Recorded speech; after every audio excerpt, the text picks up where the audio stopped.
अस्सलाम वालेकुम नाज़रीन, रूबी न्यूज़ के साथ मैं हूं मोहम्मद अख्तर। सबसे पहले नजर डालते हैं सुर्खियों पर। क़बाइली तबके की अराजी पर हरितारम प्रोग्राम को फौरी रोका जाए। रियासती सदर बीजेपी बंडी संजय ने वज़ीर आला KCR से किया मुतालबा।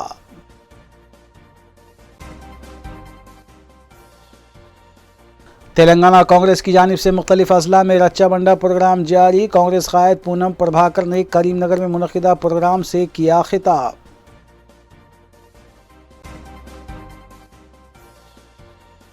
रामगोपालपेट में गैर कानूनी तौर पर चलाए जा रहे बार पर पुलिस का धावा, 18 अफराद ज़ेर हिरासत।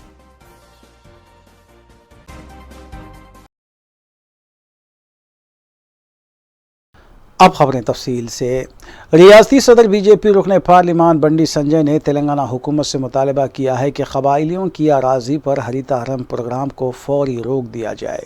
मीडिया से बात करते हुए बंडी संजय ने बताया कि खुला मकतूब वज़ीर आला को तहरीर करते हुए उन्होंने मुतालबा किया कि क़बाइली अफराद की अराजी पर किए जा रहे हरितारम प्रोग्राम को फौरी रोका जाना चाहिए और ज़रई अराजी हासिल करने के लिए रियासत भर में तकरीबन 3 लाख से ज़ायद किसानों ने दरख्वास्तें दी है, जिनको फौरी तौर पर पट्टा हवाले किया जाना चाहिए।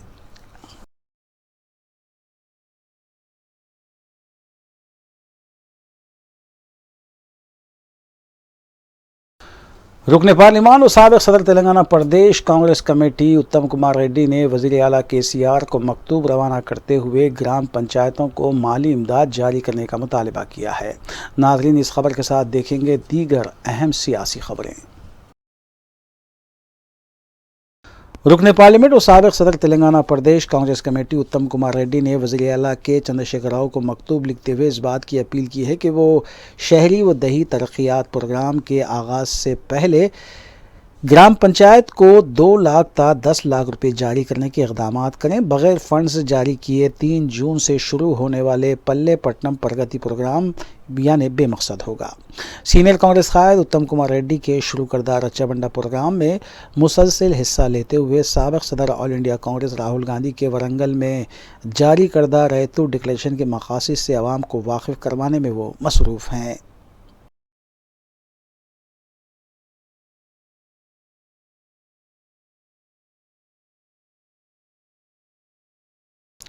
रुकन असम्बली बीजेपी ई राजेंद्र ने जमीकुंटा में पार्टी के 2 रोज़ा प्रोग्राम का पार्टी परचम लहराने के बाद खिताब करते हुए बताया कि तेलंगाना में वो दिन दूर नहीं है जब बीजेपी इक़्तिदार हासिल करते हुए SC, ST, BC और माइनॉरिटी तबक़ात की न सिर्फ तरक्की को मुमकिन बनाएगी बल्कि मज़कूरा तबक़ात के घरों में खुशहाली लाने के इक़दामात भी किए जाएंगे। उन्होंने वज़ीर आला के चंद्रशेखर राव और रियासती वज़रा पर तनक़ीद करते हुए बताया कि ये मुनाफा बख्श रियासत को अपनी नाअहली की वजह से आमदनी के ज़राए में इजाफ़ा ना करना और मईशत की बेहतरी पर तवज्जो ना देने के बायस न सिर्फ हुकूमत का ख़जाना खाली है बल्कि हुकूमत के पास सरकारी मुलाजमीन को तनख्वाहें देने तक के पैसे नहीं है।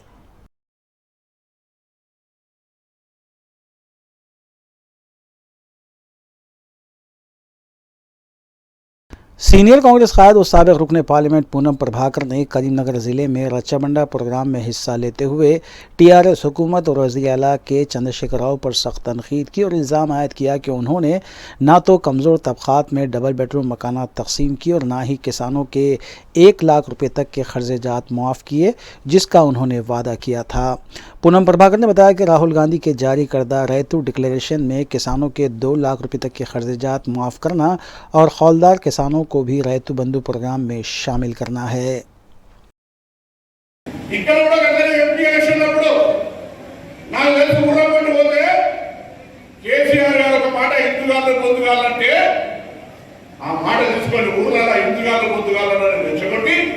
హిందుత్వాన్ని రెచ్చగొట్టి ఓట్లు తీసుకున్నారు జై హనుమాన్ అన్నావు. ఇవాళ గెలిపించిన తర్వాత ఈ నియోజకవర్గ ప్రజలను సున్నా పెట్టిపోయి బాకెట్స్ టెంపుల్ చుట్టూ తిరుగుతున్నావు. ఇది న్యాయమా అని అడుగుతా ఉన్నాం. ఇవాళ హనుమాన్ మన అందరూ ఈయనకొరకు వేసుకున్నట్టుగా జై బోలో హనుమాన్ మన హిందూ భక్తులు అందరు రావాలంటాడు. ఇక ఆడ మాట్లాడే ఉద్రేకపూరితంగా మసీదులు కూలగొడుతున్నట, మదర్సాలు మూసేస్తున్నట, హిందూ మతతత్వాన్ని రెచ్చగొట్టి హిందూ ఉగ్రవాదాన్ని రెచ్చగొట్టి హిందూ మతం పేరు మీద ఓట్లు తీసుకుంటున్న నీకంటే పెద్ద మోసగారు ఉన్నారని అడుగుతా ఉన్నాను. ఇలా వేరుగా దేవస్థానానికి లక్షలు సంవత్సరానికి 100 కోట్లు ఇస్తారు. ముఖ్యమంత్రి హామీ అమలు కాలే. ధరంపూర్ అక్కడనే ఉంది, కాళేశ్వరం అక్కడనే ఉంది, కొత్తగా టిక్కెట్ ఉంది అన్నాడా ₹1 అయినా నేను ఎప్పుడు ఇచ్చిన.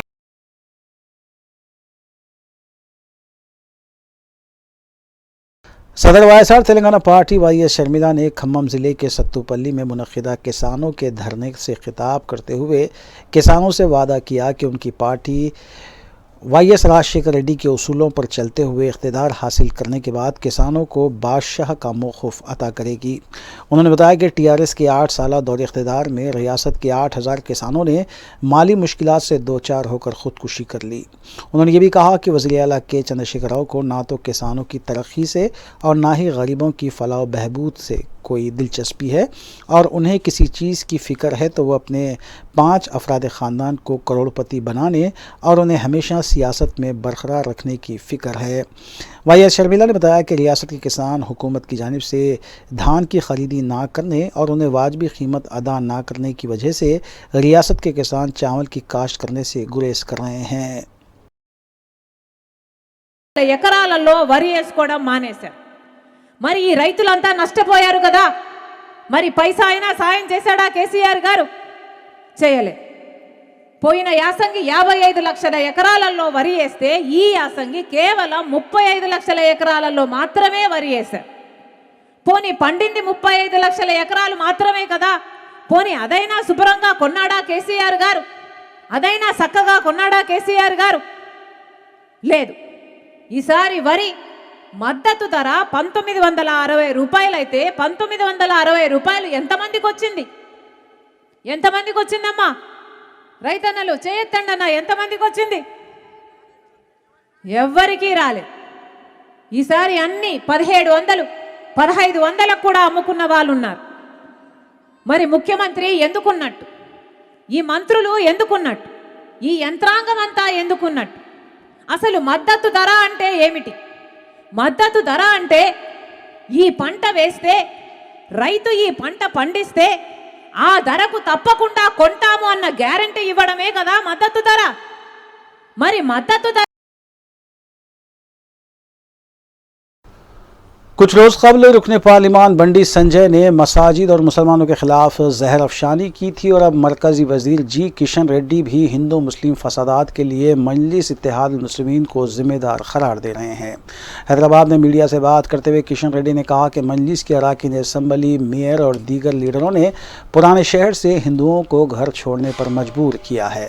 जी किशन रेड्डी ने इल्ज़ाम आयद किया कि सदर मजलिस की सदारत में दलितों पर भी जुल्म व ज़्यादती की गई।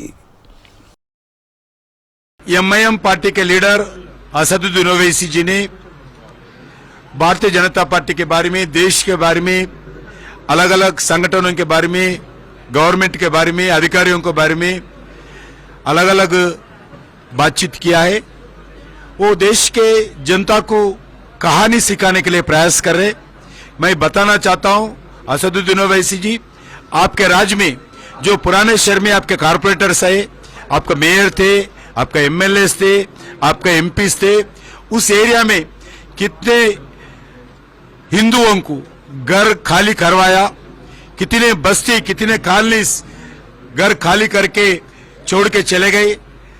आपका नेतृत्व में किसने लोगों के ऊपर कम्युनल क्लासेस के कारण संदर्भ में आप उनका नेतृत्व किया है। और मैं बताना चाहता हूं मजलिस पार्टी नेताओं को, आपके कारण, आपके पार्टी के कारण, आपके पार्टी के गुंडाइज्म के कारण पुराना शहर से अलग अलग दलित बस्ती भी खाली करके आना पड़ा, घर छोड़ के आना पड़ा। आपका कहानी, आपका स्टोरीज कोई सुनने का जरूरत नहीं है। मैं बताना चाहता हूं मजलिस पार्टी का सर्टिफिकेट हमारे को नहीं चाहिए, हमारा पार्टी को नहीं चाहिए, हमारे गवर्नमेंट को भी नहीं चाहिए। बीजेपी लीडर प्रकाश रेड्डी ने मजलिस के तमाम लीडर्स पर तनकीद करते हुए कहा कि मजलिसी लीडर की पैदाइश भारत में ज़रूर हुई है मगर उनकी सोच गैर मुल्की है। प्रकाश रेड्डी सालार जंग म्यूज़ियम में सावरकर की तस्वीर रखे जाने के एक सवाल का जवाब दे रहे थे। उन्होंने कहा कि मजलिस और कांग्रेस लीडर्स ने सावरकर की तस्वीर पर नुक्ताचीनी की। उन्होंने ये भी कहा कि अगर नेहरू और महात्मा गांधी जब मुजाहिद आज़ादी हो सकते हैं तो सावरकर मुजाहिद आज़ादी क्यों नहीं हो सकते, और अगर सावरकर मुजाहिद आज़ादी नहीं है तो कांग्रेस के लीडर्स भी मुजाहिद आज़ादी नहीं है। The installation of Veer Savarkar photo in Salarzem Museum was objected by the MIM party and other leaders also. I would like to say one word before commenting on the MIM statement. If Veer Savarkar is not a nationalist, or if Veer Savarkar is an anti-nationalist, probably in India you can't name anybody who is a nationalist or who is a patriot. If Veer Savarkar is not a patriot, then not even single Congress leader, including Mahatma Gandhi, I can say, is not a patriot. If Mahatma Gandhi and Nehru and other leaders are Congress leaders are patriots, then Veer Savarkar is also a good patriot, on par with any other Congress leader or on par with any other patriots of this country. So talking nonsense things before the media and saying if he is not accepts your ideology, your philosophy, then if you criticize like this, then it is an anti-national statement. It is a insult to the nation, and you should understand. Our MIM leaders, I would name them if they speak anything against Veer Savarkar. I will say them they are anti-nationals. Their attitude is anti-national. Maybe they are born Indians, but psychologically they are not Indians. Their thinking is foreign thinking. If I don't mind, I don't go back to say such words about the MIM leaders. If maybe they might have born in India, but psychologically they are not Indians. But I would like to say, so very sorry to say, and it is a ridiculous statement. We strongly object it. We don't accept such type of statements hereafter from the MIM party. Central zone task force team ने रामगोपालपेट में वाक़ एक बार पर धावा करते हुए बार के director के अलावा डीजे ऑपरेटर्स और कस्टमर्स जुमला 18 अफराद को हिरासत में लिया। पुलिस के मुताबिक बगैर किसी इजाज़त के मज़कूरा बार चलाया जा रहा था, जिसमें कस्टमर्स को लुभाने के लिए लड़कियों को भी रखा गया था। बार में मौजूद डीजे व दीगर अशिया को भी जब्त किया गया।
तेलंगाना आर्म रेसलिंग एसोसिएशन की जानिब से और इंडियन आर्म रेसलिंग एसोसिएशन की निगरानी में 44वें नेशनल आर्म रेसलिंग चैम्पियनशिप का इनेकाद 31 मई ता 5 जून गच्चीबौली इंडोर स्टेडियम में अमल में आएगा।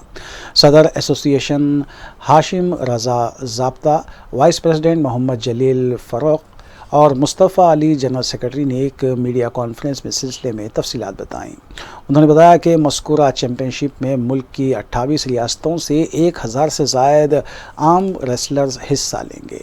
इस चैम्पियनशिप में जीत हासिल करने वाले आर्म रेसलर्स को अक्टूबर में तुर्की में मुनक़िद होने वाली वर्ल्ड चैम्पियनशिप के लिए भेजा जाएगा।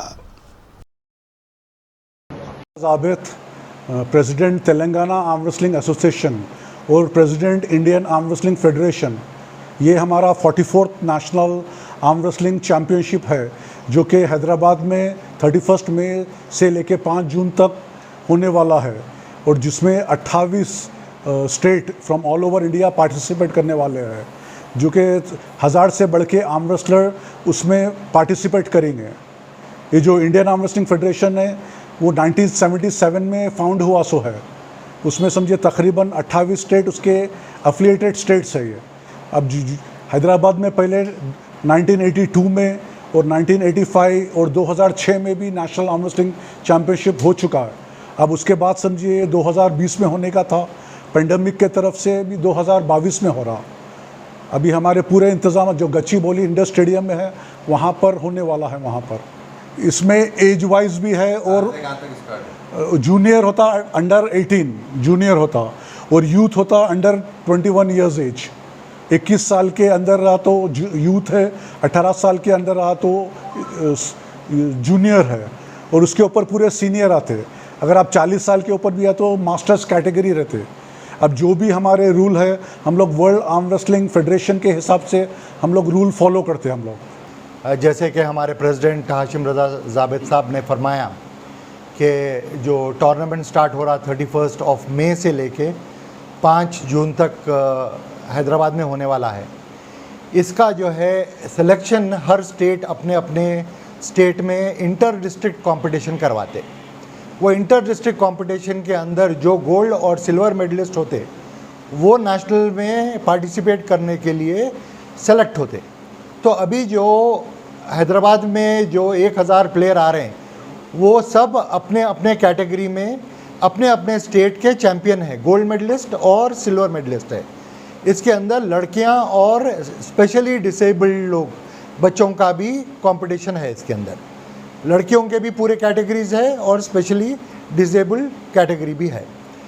तेलंगाना आर्म रेसलिंग एसोसिएशन जो है इनकी स्टेशन हैदराबाद का स्टेशन और एयरपोर्ट से लेके हैदराबाद के स्टेशन और एयरपोर्ट तक का पूरी उनके खर्चे की जिम्मेदारी उठाई है और उनका रहना और उनका खाना हमने जो है यूथ हॉस्टल बुक किया है गच्चीबोली में। यूथ हॉस्टल में उनको ठहराया जाएगा। ऑफिशियल्स के लिए अलग होटल बुक किया है। 3 टाइम का खाना भी जो है। हमारा तेलंगाना में 44 नेशनल आर्म रेसलिंग चैंपियनशिप होने जा रहा है 31 मई टू 5 जून। और इसकी हमारा लास्ट जो नेशनल्स हुआ था हमारे यहाँ हैदराबाद में 2006 में हुआ था। अभी हमको अपॉर्चुनिटी मिली है कि और बड़ा इवेंट जब भी हम लोग कराए तो सबसे बेस्ट इंडिया का इवेंट हैदराबाद में हुआ था 2006। अभी हम लोग 2022 में उससे भी बहुत अच्छा करने की कोशिश कर रहे हैं। इसमें हमारे हाशिम भाई प्रेसिडेंट ऑल इंडिया के लिए है, तेलंगाना के भी प्रेसिडेंट है और सबसे बड़ा हमारे जलील भाई का है। पूरा एकोमोडेशन का रहने का जलील भाई स्पॉन्सर कर रहे हैं। आप ग्रैंड होटल और महफिल होटल के ओनर है, पूरा हमको उन्होंने स्पॉन्सर कर रहे खाने का, बच्चों का वहाँ पे रहने का। और जितने स्पॉन्सर जो लेके आए मर्सिडीज़ के वो जलील भाई लेके आए। इसमें एक्चुअली जो है पूरे ऑल ओवर इंडिया से इसमें जूनियर गर्ल्स आते हैं, सीनियर गर्ल्स है, वुमेंस है और आपके मेंस है, सीनियर मेंस है, मास्टर्स है, ग्रैंड मास्टर्स होता है इसके अंदर। और वक्फे के बाद दोबारा आपका खैर मक़दम है। जुबलीहिल्स में शुरू किए गए एक पब की इफ्तिताही तकरीब में रूसी डांसर्स को रक़्स करवाया गया और ये रात भर जारी रहा, जिसके बाद पुलिस की जानिब से पब पर धावा किया गया। वाज़ेह है कि कमिश्नर पुलिस CV आनंद ने लापरवाही की पादाश में बंजारा हिल्स और जुबलीहिल्स पुलिस इंस्पेक्टर का तबादला भी कर दिया। अब आगे देखना यह है कि इस सिलसिले में किस किस्म की कार्रवाई की जाती है।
स्पेशल ऑपरेशन टीम भुवनगिर ने कृष्णानगर सरोनगर में वाक़ एक मकान पर धावा करते हुए चाय पत्ती और नकली फ्लोर क्लीनर की तैयारी करने वाले एक मैन्युफैक्चरिंग यूनिट का पर्दाफाश किया।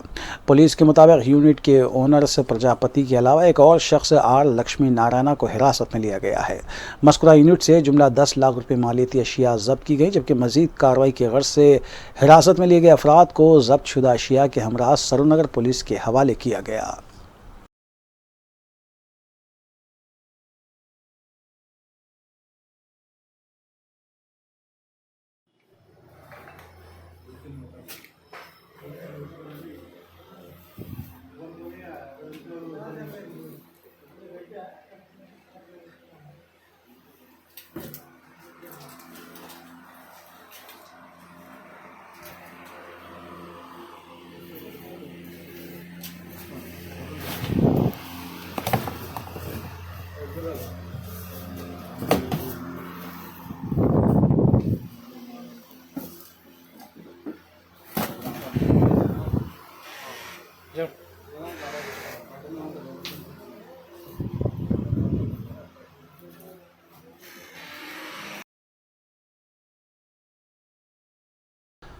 सालाना मिल्लत स्पोर्ट्स कॉम्प्लेक्स वाक़े चंदूलाल बारादरी में स्पोर्ट्स सरगर्मियाँ जारी हैं। GHMC के तहत समर कोचिंग का भी आगाज़ किया गया है, जिसके लिए ऑनलाइन रजिस्ट्रेशन के ज़रिए एंट्री ली जा सकती है। इस कॉम्प्लेक्स में वाक़े स्विमिंग पूल में कोचेस की निगरानी में रुजू होने वालों को तैराकी की भी कोचिंग फराहम की जा रही है। तैराकी के लिए न सिर्फ हल्के बहादुरपुरा बल्कि दीगर इलाक़ों से भी नौजवान लड़के यहां पहुंच रहे हैं। ऑनलाइन रजिस्ट्रेशन के ज़रिए समर कोचिंग कैंप में हिस्सा लिया जा सकता है। वाज़ेह है कि कुछ रोज़ कबल रुकन असम्बली मोहम्मद मौज़म खान ने इस समर कैंप का इफ्तिताह अंजाम दिया था, जबकि मुतल्लिक़ा कॉरपोरेटर मोहम्मद सलीम की निगरानी में समर कोचिंग कैंप जारी है।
आखिर में सुर्खियां एक बार फिर।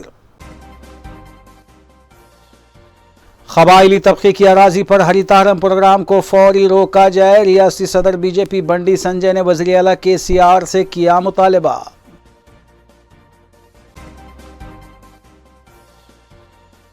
तेलंगाना कांग्रेस की जानिब से मुख्तलिफ अजला में रच्चा बंडा प्रोग्राम जारी। कांग्रेस कायद पूनम प्रभाकर ने करीमनगर में मुनक़िदा प्रोग्राम से किया खिताब।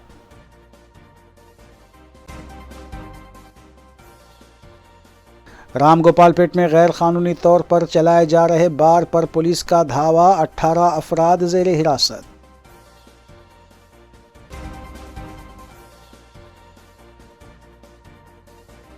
नाज़रीन, रूबी न्यूज़ की फीडबैक के लिए स्क्रीन पर दिए गए नंबर पर आप कॉल कर सकते हैं या ईमेल के ज़रिए हमें पैगाम भी भेज सकते हैं। इसी के साथ रूबी न्यूज़ यहीं इख्तिताम पज़ीर होती है। रूबी न्यूज़ की सारी टीम को दीजिए इजाज़त। अल्लाह हाफ़िज़।